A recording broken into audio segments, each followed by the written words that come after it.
Good. All right. I'd like to call this meeting of the Madison Select Board to order Monday, May 22nd, 2023 at 6:30 p.m. Please join me in saluting the flag. I pledge allegiance to the flag of the United States of America and to the republic for which it stands, one nation, under God, indivisible, with liberty and justice for all. Roll call. Record show all selectmen are present. Consent agenda warrant number 35, 5/8/2023. Payroll register number 18/5/11/2023 and number 19/5/18/2023. Move to accept. Second. We have a motion and a second to accept the warrant and payroll register as read. Any questions? Seeing none, all those in favor? All in favor, the motion carries. Acceptance of the meeting minutes from May 8th, 2023.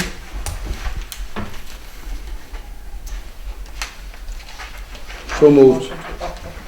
Second. We have a motion and a second to approve the meeting minutes from May 8th, 2023. Any questions? Seeing none, all those in favor? All in favor, the motion carries. I'll abstain. Except for Mr. Bean. I Sorry. wasn't here. So 4-0 and 1 abstention. Old business, Mr. Moody, None, sir.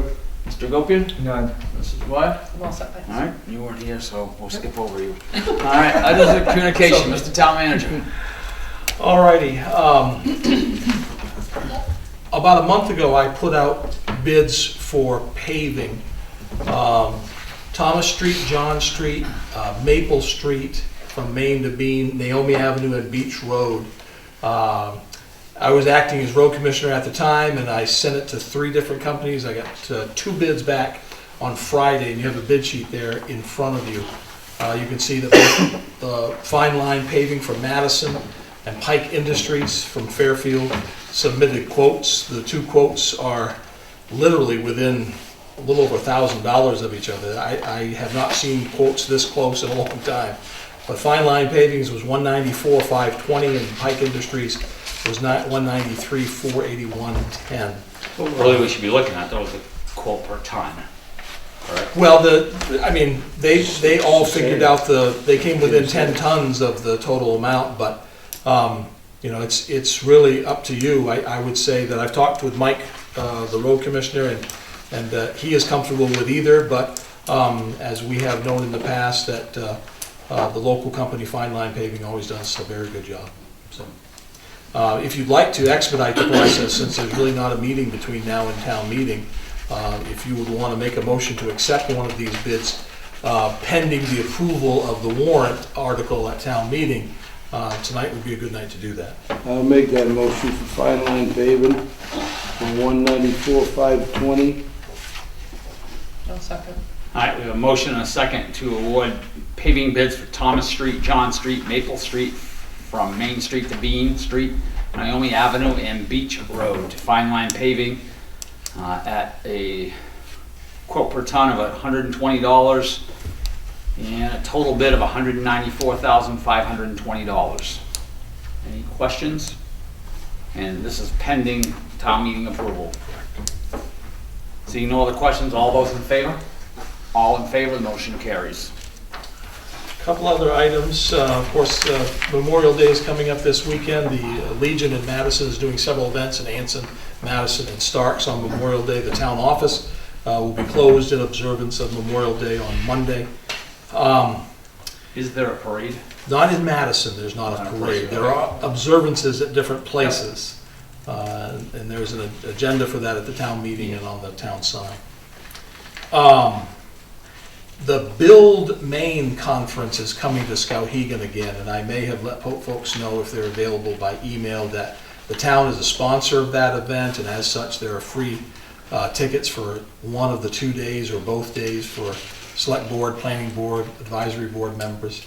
It is helpful for us to understand what the developers are seeing and thinking and doing.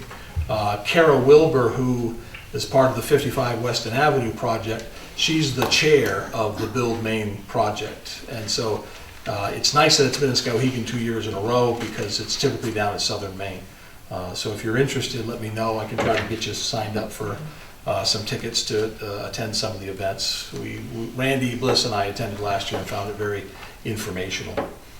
Plus, you get a tour of that old spinning mill there on the islands in Skowhegan to see what they're actually doing inside there. So that's worth one ticket at least.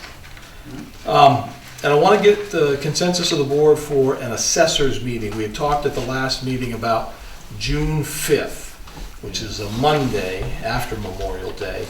And if we just hold an assessors meeting, we can do it at the town office, we can do it earlier in the day. I just wanted to make sure that that was What time? fit. We can do it as early as 4:30, but if schedules are such that we need to do it later, we can do it later. I'm just thinking of Shirley as she stays after work for that meeting. Okay. 4:30, What days that fall? on Monday. Monday the 5th. I'm all set on that. 4:30, Mr. Gopin? Yeah. Okay, let's go 4:30 then. Excellent. All right. That's gonna be at the town office. We'll do it right at the assembly room at the town office. Didn't we have a meeting the 6th? Didn't we have a meeting the 6th? No, this is it. I had made a mistake thinking the 6th was a Monday. Yeah. And I talked about that at the last meeting, but I was talking about this Okay. meeting for the assessors on the 5th, so you and I both got confused, but that was my fault. I thought it was at 6. So, that's all I have for communication items. I just wanted to note that Mike Gordon and Jeff Drew are both here tonight, and they've both been pretty busy out of the gate with washouts and trainings and property maintenance and code stuff and all that, and so glad to see them here. Okay, we'll move on. New business. School, did you want, either one of you want to say anything, or are you guys good with moving on? I'm good with moving on, but I'd like to thank everybody for the opportunity to help out with the town. Let's wait 6 months, Jeff. Thank you, Jeff. I have done this job before, but it was in the Air Force. It was different circumstances, different codes. So, but yeah, thanks again. And Great. trying to keep up with the highway, so trying to get a bunch of stuff done, caught up, doing a good job, so. You guys get back to that culvert today in the field? Yes, Oh, yep, good. yep, finished grading that and got some more material in there and I put a couple concrete barriers on each side, keep people off that. All the work down there looks really good. Everything's been done, looks really good down there. Thank you. All right, we'll move on. School, number 1, school budget validation referendum. So each year after the school has its budget meeting where they have their articles that they go through, there's always one more step. It has to go to the ballot. It has to go to the election process, and you as the select board control that ballot. So you need to make a motion to put the school budget on the ballot for June 13th, and then you need to sign until you get carpal tunnel. All right, so looking for a motion to put the district budget validation referendum on the warrant and ballot for June 13th. Yeah. I'll make a motion to put the school budget on the ballot for June 13th. Second. I have a motion and a second to put the district validation referendum warrant on the ballot for June 13th, 2023. Any questions? Seeing none, all those in favor? All in favor, the motion carries. So each one of those separate sheets is the same, and just pick one of those 6 lines Yeah. to fill in your signature. All right, number 2, discuss partnership between town recreation and Madison Elementary after-school programming. So in your packets, I had put a couple of items, one being an email that was sent out by Bonnie Levesque, the school superintendent. And after that, a little Excel spreadsheet budget that Bonnie and I have put together. As a employee of the school system, Mr. Manziano saw this email and then brought it to my attention and thought we ought to discuss this at the board level. So as you know, there's childcare shortages in our area. And one of the things that the school district thought they could do to help, just be one of many ways to help the shortage, is to offer a full day of care for pre-K through second grade at the elementary school. So that covers your 4 years old, 5, 6, 7-year-old kids. And the pre-K is going to be all day. So it's going to start at 8 and go till 2. And so what they're talking about now is to create an after-school program just at the elementary school, just for those kids whose parents want them to stay in that program until 5 o'clock at night. These children will be picked up on the bus in the morning, so the parents don't need to drop them off, but if they stay till 5, the parents will have to arrange for pickup.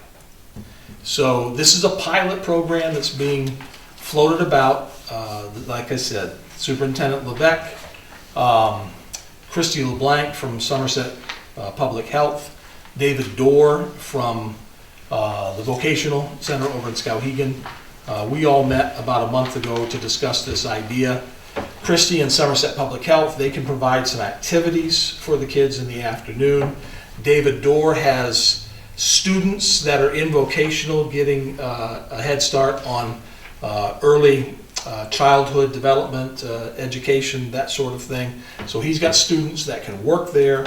And I wondered why I was there until Bonnie came up with the idea that she wanted to model it after Farmington's program, and Farmington pays the staff through the town's recreation program. And so I thought about that initially, and I said, okay, there's some merit there, because we already pay students through recreation. We pay students to work at the ice rink under Joe Hayden's supervision. We pay students to work summer rec program under supervision there. And so this really wouldn't be a stretch to pay individuals, whether they be stipend or hourly wages, through the rec program. But I thought I better check with the person who's in charge of the money, and that's Triss, who's the treasurer, and see what she thought. And she brought a couple of concerns up. One is that if you're going to charge parents for this service, and whether it be $40, $50 a week, if you charge parents for the service, who's in charge of collecting that money? Who's in charge of keeping tabs of that money? And Trish says, if we're going to pay it out of recreation, all that money is going to come to the town, so we have an account of it. And then the other thing that Trish brought up was, does this do anything to our liability insurance? It's one thing to have a liability insurance for ice skating, it's another for summer rec. This is a larger scope situation where you've got, maybe 30, 40 children every day, 5 days a week for 30 some weeks out of the year. Does that do anything to our liability insurance? So we're looking into that. And then Trish said, we ought to check with the Department of Labor, because if you are using school employees to do this, essentially they're school employees from 8 in the morning till 2, and then magically from 2 to 5 they become town employees. And does the Department of Labor have any questions or any issues with that, especially when it comes to overtime? If these people are working a 9-hour day or over 40 hours in a week, does this arrangement somehow skirt overtime? So Mr. Vinziano had a good idea to bring this to the board. Let's have a discussion and see if there's anything else, any concerns that we have on this. I appreciate what Triss brought up. I did relay that back to Bonnie. She was going to check with some of their attorneys that the school uses. I still think that we probably ought to contact somebody at the Department of Labor, although that's always, you hold your breath when you do that, but you probably ought to be safer before you do this. I think it's a pilot program, so it could be funded either way. It could be funded strictly through the school, and they would be in charge of collecting the money and paying it out, or it could be funded through the town. But I think there's some things that need to be ironed out before we try to pull the trigger.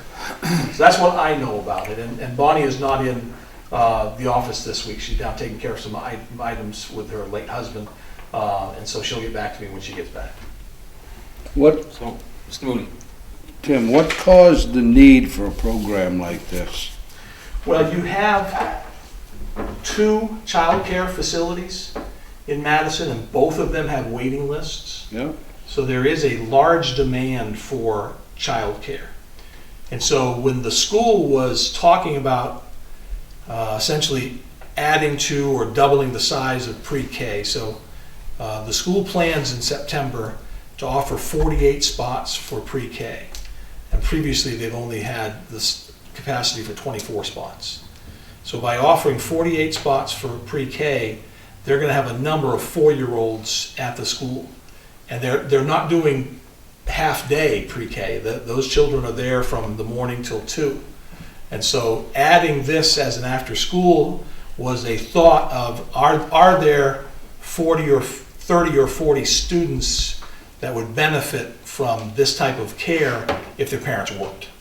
So that was kind of the thinking behind it. And the parents are gonna pay for this program? That's the idea, right, just like they would for childcare. It's not gonna be budgeted by the town then? That is correct. We do not have a budget for $50,000 or $60,000 for this. All right, I have a couple of questions. I don't think we can do this, and I'm not opposed to this, I'm not opposed to it, but I don't think we can do this unless we make this $60,019.50 a part of our budget and take it to town meeting. I mean, we're committing to $60,019.50 without any idea if we have one person signed up. Correct. So I mean, I personally don't think we have a rec department that is equipped to handle this. I mean, we have a rec department that is part-time and is based upon a sport, and anybody can correct me if I'm wrong, a sport or a summer rec program.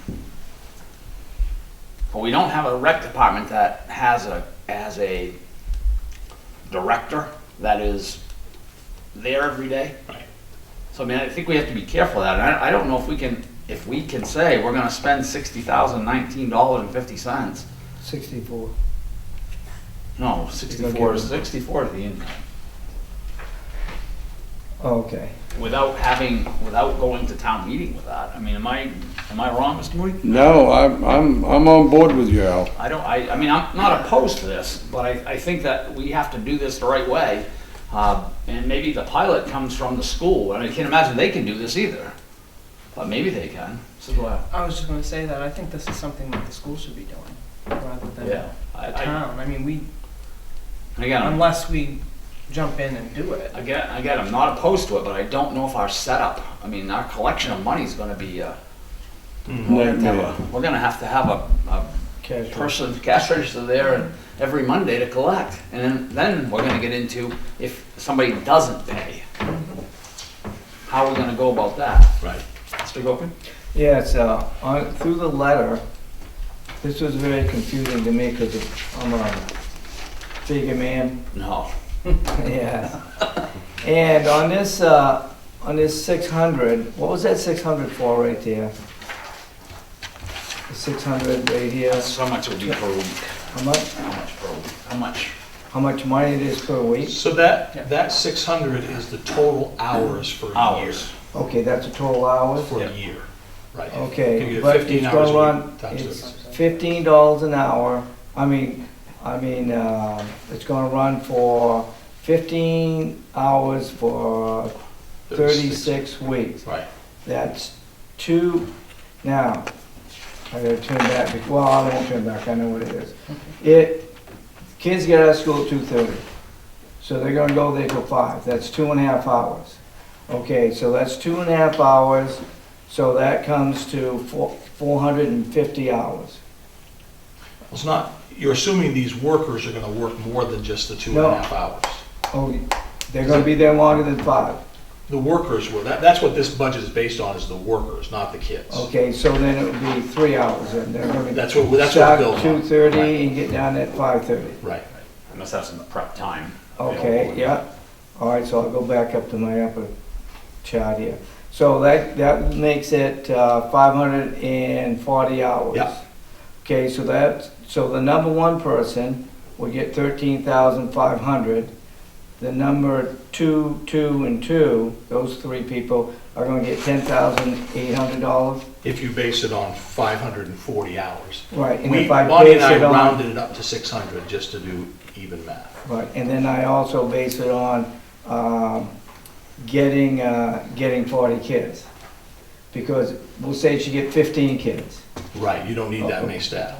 Right, Right. you're gonna eliminate somebody and then it's gonna drop down. Right. Okay, just about to break even. I mean, maybe you will, but you're not gonna get exactly 30 or 20 or 40. Exactly. So you can be an easy judgment. So if you get a little bit more, it's gonna be close to breaking even. I mean, I personally don't feel comfortable to going and doing this without a town meeting vote. I mean, so if that's an article we want to make, I mean, I honestly don't think we have the setup for this. I mean, I just don't think we have that setup. Yes. You're basically creating a daycare center Correct. for these children. Right. A cheap one. You know, there's a one heck of a liability factor here, because, I mean, these are real small children. Right. You know, as far as that goes, I think it's great, if somebody, as far as what the daycares are doing, but we all know there's just not enough room in these daycares or enough daycares to take care of this.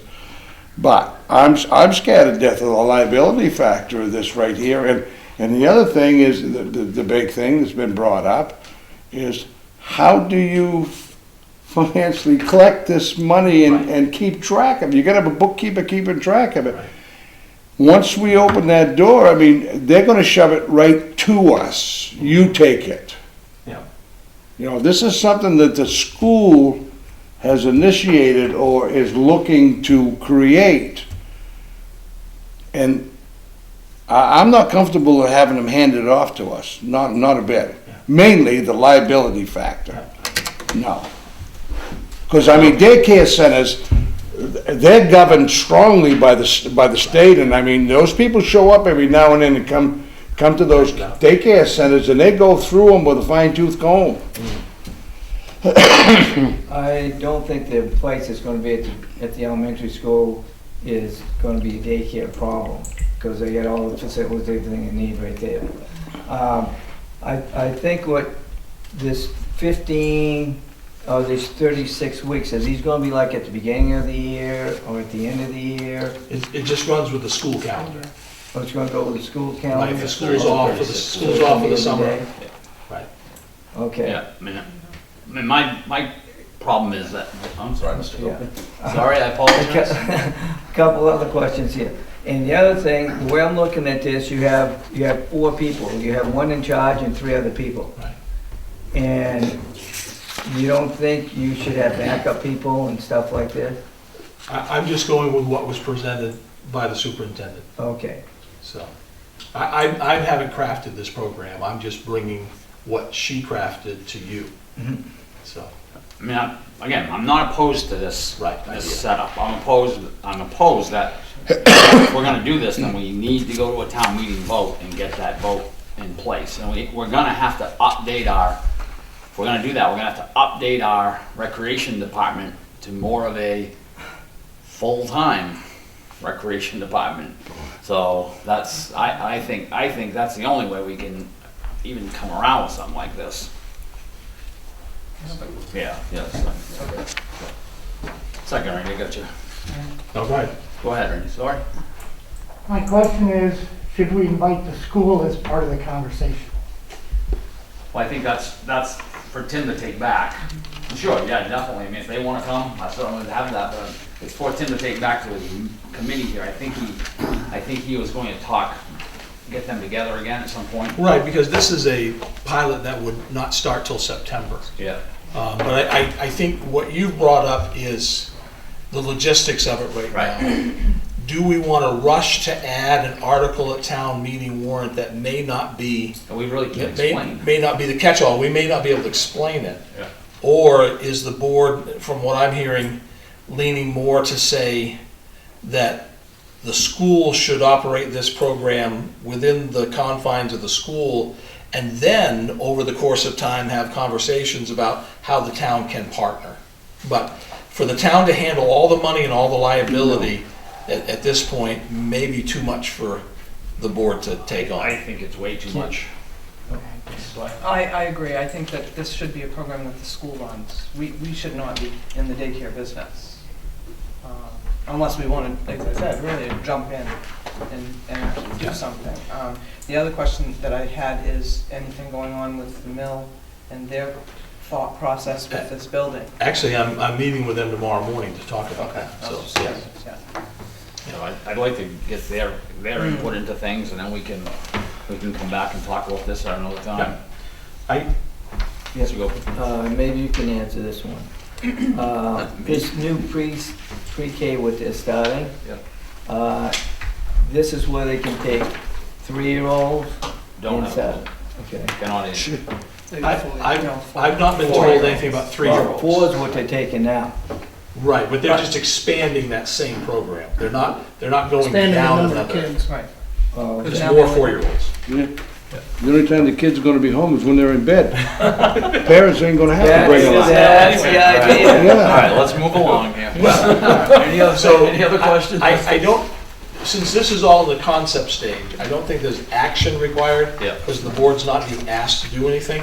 But I can certainly give your feedback back to the school. Right. And if they want to have a continuing conversation, they can do that at a later time. But I think the handling the money and the liability is something that this board believes should stay with the school for this project. And if we're gonna create a budget, we have to put that in our budget. For town meeting. For town meeting to do. Okay. I mean, that's gonna be as easy for them to do as it's gonna be for us to do. Okay. If you want me part of it, I don't have a problem with it. Let me know. All right, thank you. Yep, okay, discuss sale of tax acquired property policy. So at the last meeting, the board asked me to draft up a policy in regards to the sale of tax acquired property. And so in your package, there's just over 3 pages, but the policy and the draft itself is the first 2 pages. The last 2 pages are summaries of similar procedures from neighboring towns like Norwalk and Skowhegan. When I started doing this, there were a number of people that either through attending meetings or watching them on Zoom had emailed me directly and given me some comments. So I went back to those people and said, what do you think of this? And I showed it to them and they gave me some feedback. So I wrote down some of the comments that I heard back from people. And you know, this is an interesting conversation to have. One person said, or actually more than one person said, the bid should be open to everyone. One person said, always sell it to the highest bidder. Another person said, do not always sell it to the highest bidder, but use your discretion. So you can see where different people are coming from. Bidders must be current on their taxes, and the select board should be careful to review the bids and ask questions. So that's kind of the feedback I got from members of the public that we went back and forth by phone calls and emails, which I thought was helpful in pulling this together. So the first couple of paragraphs are simply definitions. What is tax acquired property? What's the liability? It's interesting to note that if you take a property in tax acquired, you're not liable for it on your insurance in case anybody gets hurt unless you keep it for more than 60 days. So for example, the Park Street property that we have, we put that on our liability insurance right away because we knew we were going to hold on to that for a longer period of time. It's also worth noting that every town has the right to waive a foreclosure. This usually comes in on an industrial piece of property that you know may have contamination on the site and the town doesn't want to be liable for it. But if you do this, you have to have a special town meeting to say that you're going to waive the foreclosure on it. As far as I'm concerned, I don't think I've ever dealt with this, but it is an option in the law. So down at the bottom of page 1 where we talk about options, I kind of bullet pointed 4 things there. And this is based on my experience with properties. Option number 1, anytime the town acquires property, there's always the option to retain it and keep it as town property. We've done this on a number of occasions. One occasion recently in the last few years was over on Naomi Avenue. Naomi Avenue, as you know, is a very narrow road. When we've acquired some property over there, we've kept it, mainly as a place to put snow as we are trying to plow that road. Number 2, we do this almost every year where we allow the prior owner to redeem the property if the owner lives there. If they are living there We don't want to evict them, and usually they have to pay all the back taxes, not just the outstanding year. And the select board has the right to require Anson Madison Sanitary, Anson Madison Water, and Madison Electric Works to be paid. So those are the first two options that we've used over the years. The third option we have used, and we're currently using at 20 Park Street, retain the property until all property maintenance issues are abated.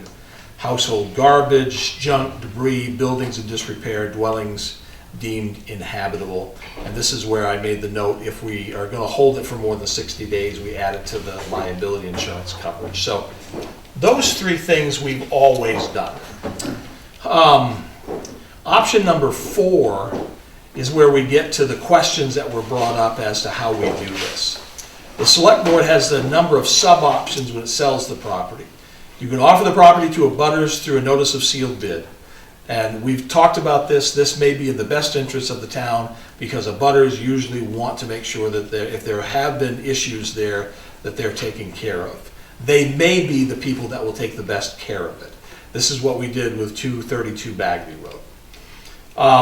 Letter B, post a notice in the newspaper, the intent to sell. Hold an auction. Letter C, hire a realtor. Letter D. We've done all of these options in my time here. So the only things I would add to that is some things that we pulled from Norwich Walk and Skowhegan. All the costs associated with need to be included in the minimum bid. The bidder must be current on their taxes. The select board reserves the right to accept or reject any and all bids. And in the event that the successful bidder defaults, the select board may award the bid to the next responsible bidder. That way you don't have to go back out and do the whole process all over again. So I wanted your thoughts or reactions to what I've drafted up here. So are we going away from the idea of everybody being able to bid? Well, in the notes that I put in there from Norwich Walk and Skowhegan, they have a much tighter process. Now, Norwich Walk kind of outlines similar things that what I put number 1 and number 2, and then if they choose to go out to sell it, they talk about that process there. What's interesting is everything you see in that Norwich Walk example, numbers 1 through 6, everything is in town meeting warrant every year. So they have a very specific town meeting warrant that has all this language in it. So that kind of restricts them to doing it exactly this way. Skowhegan doesn't have the language in town meeting. They only have the same language we do, which says the selectmen will dispose of tax-acquired property in the way it's best deemed the best interest of the town. But what Skowhegan does is they get everybody lined up. So as soon as they go into foreclosure, they send out the bid notice and put it in the paper. And they take all their foreclosed property, it doesn't matter what it is. And the owners, the people that went into foreclosure, they have 30 days. They have right up until the day that the bids are going to be awarded to pay all the back taxes and all the other fees. So they kind of have an opportunity within that 30-day period. If they don't get it paid off by 4:30 in the afternoon, the night the selectmen are going to look at all the bids, then it goes to the highest bidder. Or it goes to the bidder that the selectmen choose, who may or may not be the highest bidder. So what Norwich Walk and Skowhegan don't do, that we do, is neither of these towns hold properties and clean them up. And I think in my tenure here with the town, through all the different select boards I've worked with, that's always been a priority. If we have the opportunity to clean up blight while we own a piece of property, it's always been my direction that we're going to do that. So I have worked that way over the years, but when I talk to Skowhegan, they say, nope, we don't care if it goes back to somebody who's going to treat it worse than the person did before. We just get it paid for and get it off our books. And that's been their philosophy and their approach. So different philosophies, different towns do it differently. If you want my simple recommendation, every time you have a tax-acquired property that you're going to sell, take a look at option 4 and do both A and B. Send a notice in writing to the abutter So the abutter sees it and they can't miss it. They know it's happening. And then put an ad in the paper. That way you've covered yourself on both ends. Somebody that's looking to acquire property could see it in the paper, but the abutters, the ones who may be most concerned about it, they'll get a notice in writing so that they know they have that. That's my recommendation. You kind of We're not cover gonna be able to yourself. notify everybody in writing. No, but the abutters. Right, the I abutters, think- but we're not gonna be able to notify everybody in town in writing. That's correct. That's why you put it ad in the paper. Mr. Moody? What would bother me about the way Skowhegan does it is that if I was living next door and there was that kind of an eyesore, I would support the town to get rid of that eyesore, because the value of my house is going down the bigger that eyesore gets. Right. That's what I would have problems with. And what we have been doing has been working for us. For a long time, it's been working for the town very well. And I think people overall have been happy with it because of the part where it's cleaned up. Yes. I mean, we're going through that right now. Right, I mean, we're not talking about any specific property right now. No. We're talking very much in general, but I do think though that if we notify the abutters and we put a piece in the paper that says anybody can apply, you know, I think we've done our part. So I think that's more than fair moving forward. Yep. And again, as Tim said, as the town manager said, we've done all kinds of things. We've had auctions, we've hired a realtor, we did an auction when we had a bunch of properties. We got behind and we had to catch up with certain things. And we did an auction and it worked fine. And there may be opportunities if the highway department has gathered pieces of equipment that need to be auctioned off and the town has property. Right. That may work better where you have several items, because you really have to have enough inventory to make an auction Right. worth your while. Right. I think the time we did it, we had like 6 different places. Right. If I remember. Anybody remember that? We had eight places back in 18, 18, yeah. 18 or 19. All right, so do we need a vote or? So I can, the only thing I would change on this, if I were to change anything, is to add some language in there where you combine the notice of the butters and the post a newspaper notice of intent. So let me rework this and I can bring it back Basically for putting A and a B final together. draft, yeah. There we go. Yeah, the only thing I don't like about the newspaper is the cost. It's a huge cost, it's $500 to advertise. And people they're gonna see this and they're gonna answer questions and stuff like this. They're gonna go to if they're interested, they're gonna go look at the land and everything else, they'll do that on their own. It's, just advertise just a little ad in there. Yeah. Yeah. It is expensive, but keep in mind, you can always add that to the minimum bid. Right. So you recoup your costs if there is a minimum bid.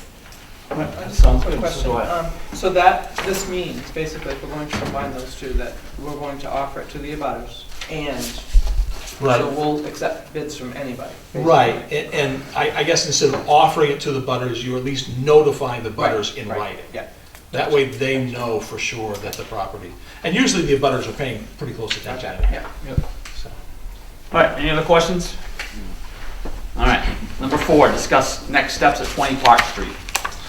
All right, 20 Park Street is coming along fairly well. Jeff's become very intimate with that property. He's over there quite a bit, making sure it's cleaned up and tightened up. I'd say almost all of the personal property that was in the backyard is gone now. And there were tents, there were trucks, there were campers, there were cars back there. All of that has been taken out by the people that lay claim to that, so it didn't really cost us much. We've spent about $1,000 cleaning it up, the outside, just taking everything that was junk and putting it into a 40-yard roll-off and taking that over to Waste Management. And after that was done, we took Jay Watt and Jason Thomas, local contractor, through the building And the two things that they noted that their recommendation was to demolish it for two main reasons. The foundation is compromised. It started to cave in the basement, and moisture and such has gotten into that basement over the years that all of the beams that hold up the floors have dry rotted. And you can literally just grab them in your hand and they'll crumble. So even if someone were to say, well, I'll buy it and I'll jack it up and put a new foundation under it, they don't believe that it would withstand being jacked up. So their recommendations are to tear it down. And I took the liberty of putting out 3 quotes to Dig and Riggin, Peters Excavation, and Jeff Best Excavation. And you should have all 3 of those. There were 2 in your packets, and I laid Jeff Best's on your desk earlier. So I guess what I'm asking is the board in agreement to remove the dwelling? And the way I structured the demolition bid, removal of the building, digging out the foundation material. So sometimes when you remove a building, you just cave in the foundation. But when you do that, you don't leave it as a buildable lot. You have that vacuum that's there. So it costs a little more, but I asked them to dig out the foundation material, fill in the hole, and level and grade the whole lot. And I also told them that the town would take care of the tipping fees at Waste Management. That way, everybody could offer a competitive bid because they're just bidding their time and equipment. So first of all, is the board in agreement that we should remove the building? I am. Okay, so if there's no questions there, you'll see that Dig and Riggin bid $8,200 to do the job. Peters Excavation bid $5,200, and Jeff Best bid $5,800. You're okay with any of the 3? I believe all of them are fully capable and fully insured to do the work. So I would need a motion if the board wanted to proceed with one of them. Make a motion for Peters Excavation for $5,200. I'll second that. All right, we have a motion and a second to award the bid to Peters Excavation at $5,200 and to remove the building at 20 Park Street. Make sure I got the address right. Yeah, they're gonna fill the hole in, right? That's right, that's what the bid included, right? Filling in that hole. Cleaning out everything and filling in the hole. Yep, and plus, I have also asked them to grade the whole lot, because if you've noticed it, where a lot of that equipment and stuff was, there's gullies and there's mounds, and they just need to grade the whole thing. So do they have the ability to do that soon, or they? Well, that's my question for them tomorrow, so whatever, if you are approving Peters, I can certainly talk to Brad tomorrow and see what his schedule looks like. Okay. I'm hoping they're able to do it quick, because this is a fairly one person, one piece of equipment job, so. Okay. All right. I just want to be clear. We're talking about removing this building and the cellar, and no debris stays there. It's going to be That's right. filled in with dirt fill. material. Right, correct. Yeah, Okay. so Yeah. that the whole lot then would be usable if someone were to buy it and put a structure on it. And want to put a foundation in there. Exactly. Yeah, Right. yeah, I'm all in. All right. Yes. I did notify Summit Natural Gas. There is a gas meter there. It is hooked up still, but it's turned off, and they should be back with me on Wednesday. Okay. Yeah. Sounds good. All right. Seeing no other questions, all those in favor? All in favor, the motion carries. So the only other thing on this topic is the last sheet in your handout. And this is, these numbers aren't exact, but it gives you an idea of what we're talking about. The top part is the taxes, sanitary, water, and MEW outstanding bills that are associated with this house. So when we sell it, you'd want to recap all this so that all the utilities can be paid and made whole. Then this is what we've paid Bobby Bishop to do some cleanup. Somerset had a roll-off there. The roll-off was $400, but the tipping fees were another $400, so that's actually $800. I'm assuming the law office is going to charge us about $1,000 to handle all the eviction, and I'm glad they did, because that went very smoothly because the law office was handling it. I put in the low bid there for demolition. I'm assuming we're going to pay about another $5,000 in pulls and tipping fees based on about 30 or 40 tons worth of stuff, whatever it is. The nice thing is when these folks do their bids, if they see something of value like the metal in the roof, metal in the basement, or even granite, they'll take that for their own. And so that lowers the bid. And then advertising, if we did a bid, if we did an advertisement in the paper for the sale of the property. So I'm assuming that we're going to have somewhere between $20,000 and $21,000 tied up in this.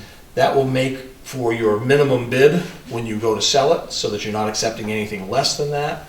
And right now, the average town lot has a value of about $20,000 to $25,000 with water and sewer. And so this one has access to water, sewer, MEW, and Summit Natural Gas all right there. So that's a pretty good lot.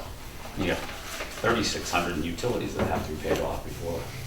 That is correct, and That's quite a bit. this is another thing that, as your discretion of your board as to what to do with tax acquired properties, it's one thing if a person's just behind on their taxes a little bit. It's another thing if they haven't paid any utility bills, and we see this more often than not with properties that we take at this stage of the game. Question, so there was no bill with Summit, or was it never? The bill with Summit was less than $100. Okay. So when they get back with Jeff, we'll make sure that we have a payoff for them as well that we can include in here. All right. I think they had hooked up and had a natural gas furnace in there, but never paid the bill, so. You can do that. All right, seeing no other questions on the matter, Mr. Moody, any concerns? No, sir. Mr. Bean? Nope. Mr. Agopian? None. What? I'm all set. I'm all set. Citizens' concerns. Yes, sir. Could you identify yourself? and Yeah, tell me my name is James Otto.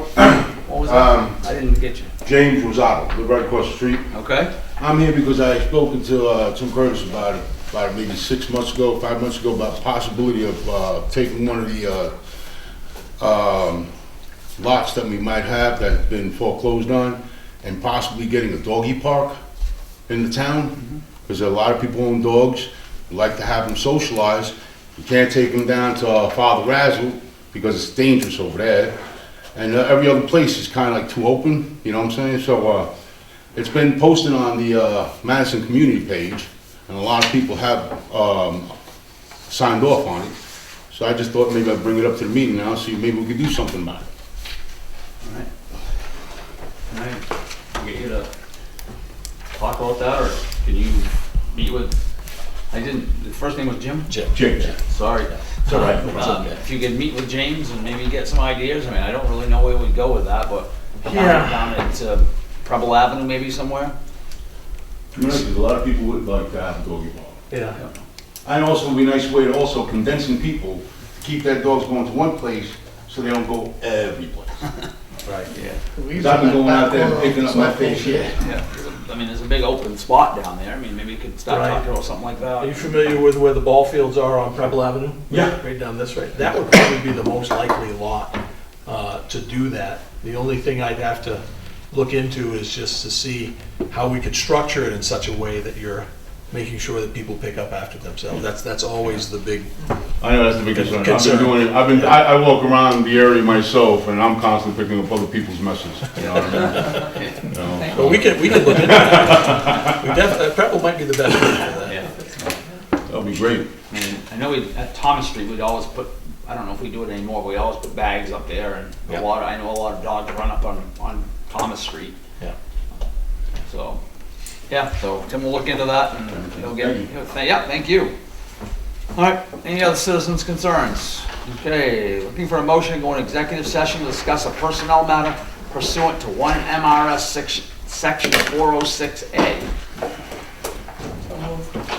Second. All right, a motion and a second to go into executive session under 1 MRSA, MRS section 406A. Oh, it used to be MRSA, so. All those in favor? All in favor, the motion carries. We're in executive session at 7:19. Thank you, guys. Thank you. Thank you. All right, thank you. Thank you, yep. You enjoy it? I'll hear from you soon, Tim?